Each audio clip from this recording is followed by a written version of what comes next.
She was just my sister's friend, older, newly divorced, and crying over a photo when I walked in.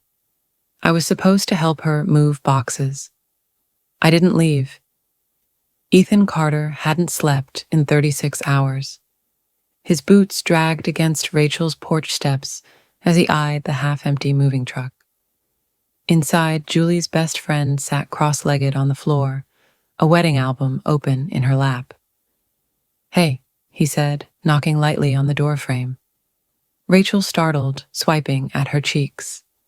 "Ethan, right. Julie said you'd come." He crouched beside her. The photo showed her younger, glowing in white lace, arm looped through a man whose smile didn't reach his eyes. "You want this in a box, or?" She closed the album. "Trash." They worked in silence. He hauled furniture.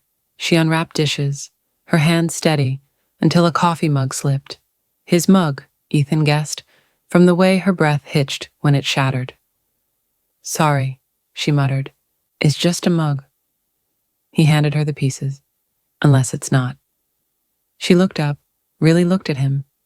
The boy she'd once teased for blushing when she'd visited Julie, now all broad shoulders and calloused hands. "It's not." By sunset, the house was stacked with boxes. Ethan cracked 2 beers, passed her one. To fresh starts, Rachel clinked her bottle against his, to not crying over idiots. They drank on the porch, knees brushing. The divorce was fresh. He knew better than to push. But when she shivered in the evening chill, he shrugged off his flannel. "Keep it," he said. She buried her nose in the fabric. "You don't have to be nice." "Not being nice," he grinned. "Just hoping you'll feed me." She laughed, and something in his chest tightened. He came back the next weekend with a toolbox. "Heard your sink leaks." Rachel leaned in the doorway, eyebrow raised. "Did it?" "Does now." He winked. She let him in. They fell into a rhythm, Ethan fixing what was broken, Rachel unpacking what remained. One night, over takeout, she asked, "Why do you keep coming?" He spun his fork. "You make terrible life choices." "Excuse me? Pineapple on pizza? Criminal." She threw a napkin at him.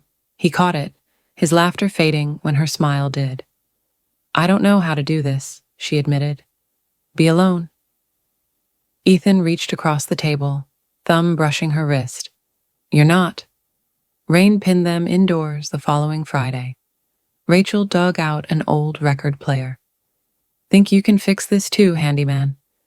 Ethan knelt beside her, their shoulders touching as vinyl crackled to life. Norah Jones, slow, intimate. "Dance with me," she said suddenly. He stilled. "Rachel, just once." She pulled him up. They swayed, her forehead against his collarbone, his hands tentative at her waist. The song ended. She didn't let go. "This is a bad idea," she whispered. "Yep." He cupped her face. She kissed him first. Later, tangled in her sheets, she traced his jaw. "I'm a mess." He kissed her palm. "Me too." 2 months in, Rachel hung the last photo in her hallway. Not a wedding portrait, but a snapshot of Ethan asleep on her couch, her cat curled on his chest. Julie gaped when she saw it. "You and my brother?" Rachel grinned. "Took you long enough to notice." Outside, Ethan hammered a new shelf into the porch railing.